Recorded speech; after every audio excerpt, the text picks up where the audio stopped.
आज की कहानी है बेटी की शादी।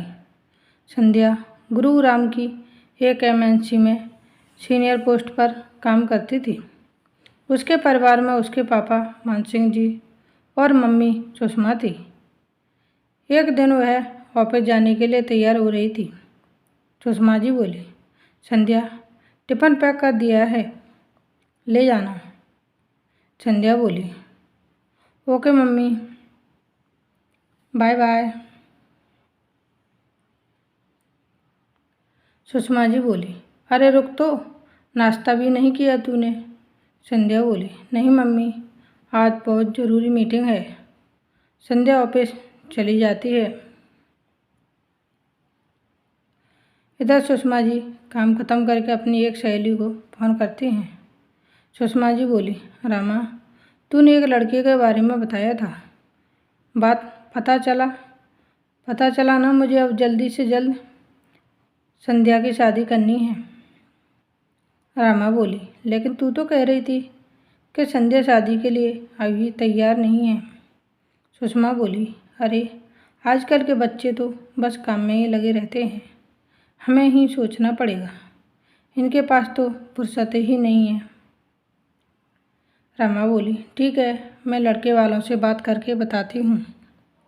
अगले दिन रमा सुषमा को लड़के के बारे में सारी बात बता देती है और उसका बायोडेटा, डाटा और फोटो भी भेज देती है।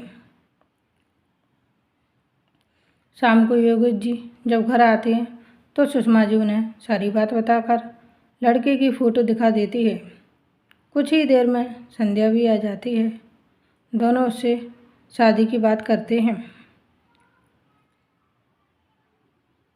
पहले तो वह मना कर देती है, लेकिन बहुत समझाने के बाद वह लड़के से मिलने को तैयार हो जाती है।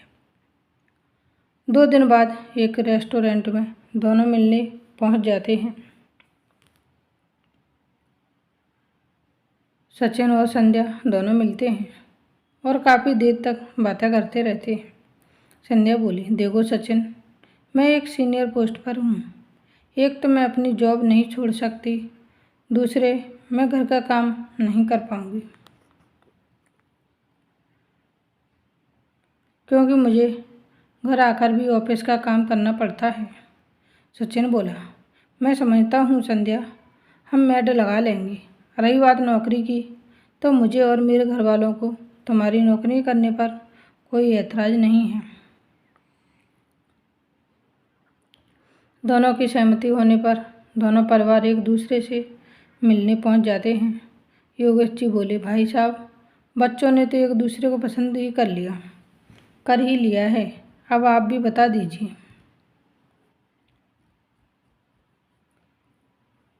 राजेश जी बोले, भाई जब बच्चे मान गए तो भला हम क्यों ऐतराज़ है, हमें क्या ऐतराज़ है, आप अच्छा सा मुहूर्त निकलवा लीजिए।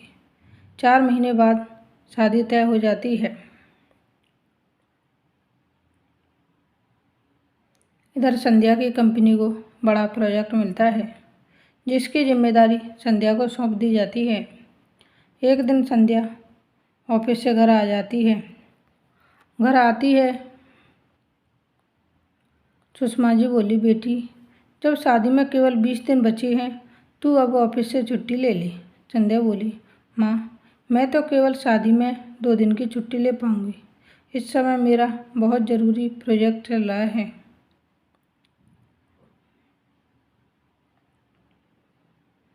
अगर ये काम सही हो गया तो मेरा प्रमोशन हो जाएगा। योगेश जी बोले, लेकिन बेटा, शादी की रस्में तो 7 दिन पहले शुरू हो जाएंगी। संध्या बोली, पापा, मैं इसीलिए शादी से इनकार कर रही थी। मेरे करियर का यह गोल्डन पीरियड चल रहा है। आप लोगों की बात मानकर मैंने शादी को हाँ कर दी, लेकिन मैं अपने करियर से ध्यान नहीं हटा सकती।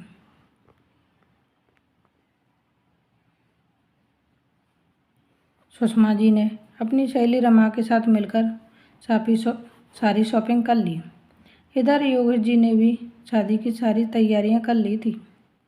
शादी से 1 दिन पहले ही हल्दी मेहंदी की रस्में की गईं। संध्या बोली, मम्मी मेरे केवल एक हाथ में ही मेहंदी लगाना, मुझे फ़ोन भी करने हैं मेहंदी और हल्दी के बीच में ही।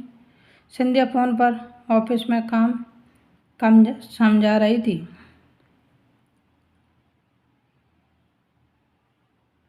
सुषमा जी बोली, अरे अब बस कर, इतना क्या काम कि शादी की रस्में भी ढंग से नहीं कर रही है।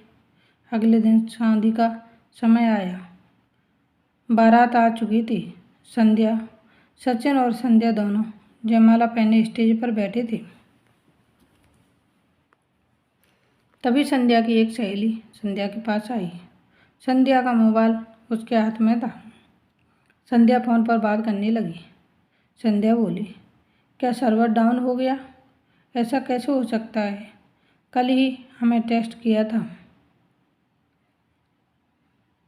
संध्या ने जल्दी से फ़ोन काटा और सचिन से बोली, सचिन मुझे जाना पड़ेगा, मेरी कंपनी में सर्वर डाउन हो गया है।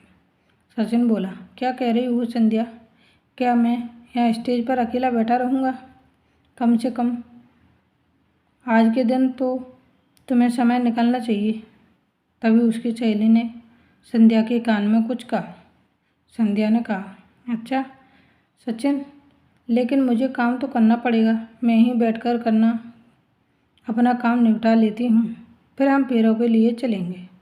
सचिन बोला, ठीक है, अगर इतना ही ज़रूरी है तो मैं तैयार हूँ। संध्या फ़ोन पर कुछ ज़रूरी बात करती है। इधर योगेश जी, सुषमा जी और संध्या के सास ससुर कुछ समझ नहीं पा रहे थे। योगेश जी बोले, बेटा सचिन क्या बात है, अचानक क्या हुआ? सचिन बोला, कुछ नहीं पापा जी, संध्या को कुछ ज़रूरी काम है। सुषमा जी बोले, अरे बेटी ये क्या कह रही है, आज तो कम से कम काम मत कर। तभी संध्या की सहेली उसके ऑफिस के और लोगों के साथ वहाँ आ जाती है। संध्या बोली, बस माँ 1 घंटे का समय दे दो।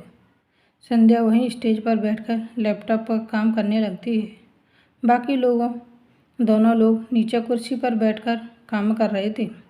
बीच बीच में संध्या उनका काम देख रही थी। इसी तरह करीब 3 घंटे बीत जाते हैं। पंडित जी बोले, योगेश जी विवाह का मुहूर्त निकला जा रहा है, वर वधू को भेजिए। योगेश जी, संध्या अब चल, बहुत परेशान हैं सब। संध्या बोली, बस पापा कुछ देर और। राजेश जी बोले, समधी जी कहीं ऐसा तो नहीं है कि आपकी बेटी शादी करना ही नहीं चाह रही है?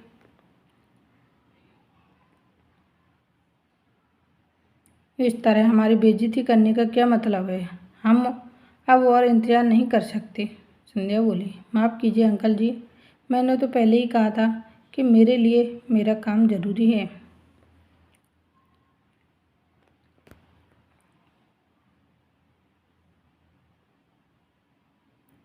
राजेश जी बोले, बेटा हम चलते हैं, अब मैं यहाँ 1 मिनट नहीं रुक सकता। योगेश जी बोले, नहीं समधी जी ऐसा मत कीजिए। सचिन बोला, पापा मैं तो संध्या से ही शादी करूँगा।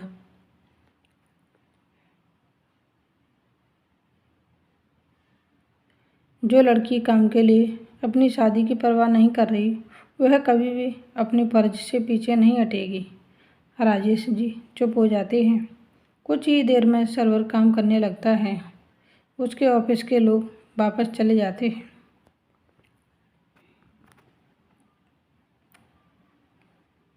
संध्या बोली, अंकल जी मुझे माफ़ कर दीजिए, लेकिन अगर आज मैं ये सब नहीं करती तो मेरी कंपनी को बहुत बड़ा नुकसान हो जाता।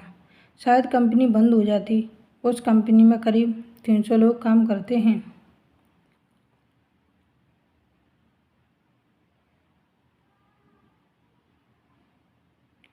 उनका क्या होता? मेरी शादी भले ही टूट जाए, लेकिन मैं उन लोगों की नौकरी जाते नहीं देख सकती। राजेश जी बोले, बेटी मुझे ये सब पता नहीं था।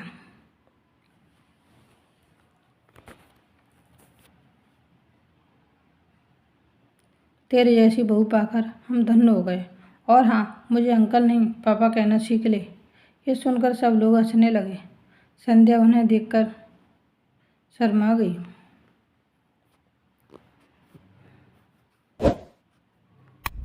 Thanks for watching, please like share and subscribe. धन्यवाद दोस्तों, बाय बाय।